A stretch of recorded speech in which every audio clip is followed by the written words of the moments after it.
Jim Reeves was one of the best of the Nashville sound, style country, and western singers. His fame was widespread not only in the USA but also in Britain, India, Scandinavia, and South Africa. Born in 1923 in Panola County, Texas, Jim, after college, began to pursue a professional baseball career but was sidelined by an injury to his leg while a pitcher with the Houston Buffaloes. He also, for a brief period, was a full-time radio announcer. He began his recording career in 1945 and also composed his own songs. The peak of his career came in late 1959, early 1960, with the success of the single He'll Have to Go, which reached number 2 in the US hit record charts and number 12 in Britain, ultimately reaching 3 million sales. After his success, he made successful tours of the US, Scandinavia, and South Africa, where he starred in a film, Kimberly Jim, 1963, released in the US in 1965, and recorded songs in the local Afrikaans language. Jim was well known as a singer with a velvet voice and a gentlemanly manner. Jim had been planning more tours and television appearances at the time his Beechcraft Debonair aircraft went down in bad weather on July 31st, 1964 in Hendersonville, Tennessee near Nashville, taking the lives of Jim and his business manager. Jim's widow, Mary Reeves, kept many of the recordings unreleased after his death in backlog and had them released little by little over the years to great success. So much so that younger executives in the record business had to be reminded that Jim had been gone for over 35 years. He even had an album reach gold status in Denmark in 1999. It is a source of great frustration to Jim's fans and family that his great catalogue of music does not get equal airplay today in the US compared with other artists who have gone on, such as Patsy Cline. But Jim's legacy still lives on as one of the greatest voices in recorded music, country or otherwise. Trivia about Jim Reeves. Elected to the Country Music Hall of Fame in 1967, a prolific recording artist, many of his posthumously released songs became hits many years after his death, such as 1970's Angels Don't Lie. Was a member of the Grand Ole Opry from 1955 until his death. With his soft baritone voice, gentleman Jim Reeves was one of the biggest and the most consistent hitmakers in country music history. His many hits on RCA Victor, now considered country music classics, include He'll Have to Go, Four Walls, Am I Losing You, Blue Side of Lonesome, Welcome to My World, Bimbo, Distant Drums, and Mexican Joe. His fan base in Norway is so huge, his widow, Mary Reeves, has received countless gold, platinum, and even diamond records from Norway up till this day. There was even a special album made for Norwegian fans, Jim Reeves' Norwegian Hits, in 1999. In the early 1960s, Reeves was the first US artist to sell to gold in Norway, and after his death, he dominated the Norwegian charts throughout the entire 60s. To top it all, one of the last live recording made of Reeves was from the concert in Oslo, Norway, 3 months before his death. Recorded and played with legendary Nashville session guitarist Hank Garland. He wore a toupee which he and his wife, Mary Reeves, kept a closely guarded secret. She even tried to keep the fact unknown for many years after his death, once suing an overseas magazine for reporting it. His manager in the early 1950s, Charlie Lamb, acknowledged Jim wore a toupee and said he discussed with Jim whether he should wear it on his first guest appearance on the Opry in 1953. Lamb said he decided to go with the toupee. Made the eventually unfortunate decision to learn to fly himself after a commercial airliner he was on encountered turbulent weather on a return flight from South Africa in 1962. He wanted to be in control of the situation. He was taught to fly by the same instructor who taught Randy Hughes, Patsy Cline's manager and pilot, to fly, and received his pilot's license in March 1963, shortly after Cline's plane crashed. Was originally hired by the Louisiana Hayride radio showing 1952 as an announcer, not a singer. The Big Daddy who ran the Hayride, Horace Logan, didn't like Jim's singing style, which early in his career was more of a high-pitched style as opposed to the smooth, mellow style he developed after Four Walls in 1957. After Mexican Joe became a hit in 1953, Jim took some time off from the Hayride to tour and promote the record.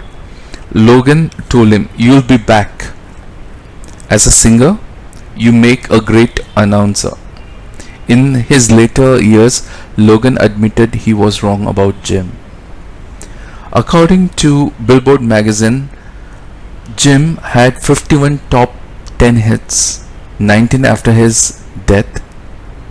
One of his posthumous hits, Blue Side of Lonesome, had been released as an album cut in 1962. The original version ran well over 3 minutes, so when Mary Reeves and Chet Atkins overdubbed it with the new background music for re-release as a single, they deleted an entire verse because they feared it would not get airplay on radio stations. The song became a number one hit in the fall of 1966. The last song Jim ever recorded at RCA's Studio B was Don Gibson's Can't Stop Loving You on July 2nd, 1964.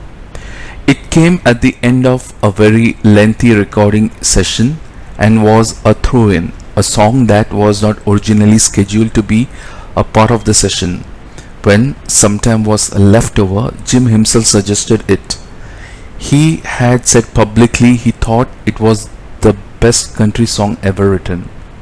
Among other songs he recorded at that last session were Make the World Go Away, Missing You, In the Misty Moonlight, and Is It Really Over?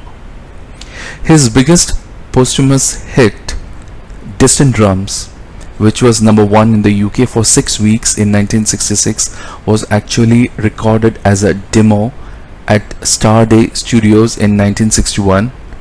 Producer Chet Atkins didn't think the words to the song about a young man going off to war were relevant to the times in 1961. According to Cindy Walker, the song's writer, Jim made the demo as a personal favor to her. In 1966, with the war in Vietnam heating up, Chet overdubbed his vocal with new background music at RCA's Studio B, and it was released that summer, becoming a huge hit. Many accounts incorrectly give Jim's date of birth as August 20th, 1924, including his plaque at the Country Music Hall of Fame and the liner notes on one of his albums. Both his birth certificates and his gravesite give his date of birth as August 20th, 1923. Jim was returning from Batesville, Arkansas when his plane crashed. He had flown there July 30th to check out some real estate that was for sale. The card from the real estate agent was one of the items found in the billfold. His manager and piano player, Dean Manuel, who didn't like to fly, accompanied him because he had relatives who lived near Batesville, whom he and Jim visited with the night before the ill-fated return flight, July 31. According to his secretary, Joyce Jackson, Jim smoked Parliament cigarettes up until 1958, when he quit because he was afraid they would ruin his voice. Recorded 444 songs in his career, which were released on a multi-volume series set by the Bear family in Europe in the late 1990s. In a survey taken by the BBC of the top 100 songs of the 20th century in the United Kingdom, which included all types of music, rock, pop, country, etc., Jim's version of I Love You Because was ranked number 11. Jim was only about 5 miles from the Nashville airport on July 31st, 1964, when he ran into a severe thunderstorm.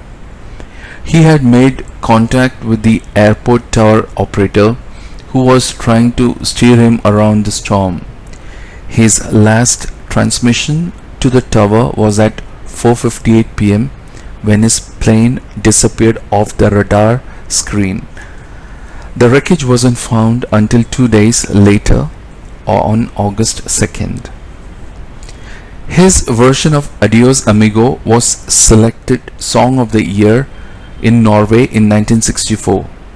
Jim was given a gold record for the song at a concert in Oslo in April 1964. The Oslo concert was videotaped and is still repeated on Norwegian television from time to time, usually around the anniversary of his death. Chet Atkins, Jim's principal producer at RCA, said in an interview shortly before his death that he thought the reason Jim recorded so many songs was because he didn't think he would live a normal lifespan. He had some serious health problems of which most fans were unaware. He had an enlarged heart, which caused him to be rejected by the military in 1941, and suffered from high blood pressure. The men in his family had a history of dying at a relatively young age. Jim's father died at the age of 42. Chet said Jim told him he didn't know if he would live much past 50, and he wanted to get as much done as he could in the time he had allotted to him. The last recording he made was in his private studio at his home in Madison, Tennessee on July 29, 1964, 2 days before his death. The song was I'm a Hit Again, which he co-wrote with Ray Baker. The recording is simply Jim singing and playing an acoustical guitar with no studio amplification or enhancement. The song was not released commercially until 2003 when Voice Masters released it on a CD called I Call Her Heartache. According to Billboard magazine, Jim had 11 number 1 hits on the country charts, 5 while he was alive: Mexican Joe, Bimbo, Four Walls, Billy Bio, and He'll Have to Go, and 6 after he died: I Guess I'm Crazy, Is It Really Over, This Is It, Distant Drums, Blue Side of Lonesome, and I Won't Come In While He's There. Jim's last number 1 song, I Won't Come In While He's There, hit the top of the country charts in May 1967, a little less than 3 years after his death. According to Chet Atkins, there was one musical instrument Jim didn't like and didn't want on any of his recordings: the accordion. It appeared on only one song he ever recorded, the Merry Christmas Polka from his 1963 Christmas album. Chet convinced Jim the song wouldn't be a polka without it. And coming to the last trivia, gravesite is located on US 79, about 3 miles east of the US 59 junction in Carthage, Texas. Personal quotes of Jim Reeves. In a 1964 interview, when I was 5 years old, I heard my first phonograph recording. I was in the pasture with a pet pig of mine and was startled by the sound of music coming from the house. When I got there, there was this little suitcase looking concern on the porch with a crank and music was coming from it. I couldn't understand how all those people could fit inside that little suitcase. Jim, on his popularity as a singer, said, "Maybe it's just that I sound as if I enjoy what I'm doing. I don't work too hard at it. I never press.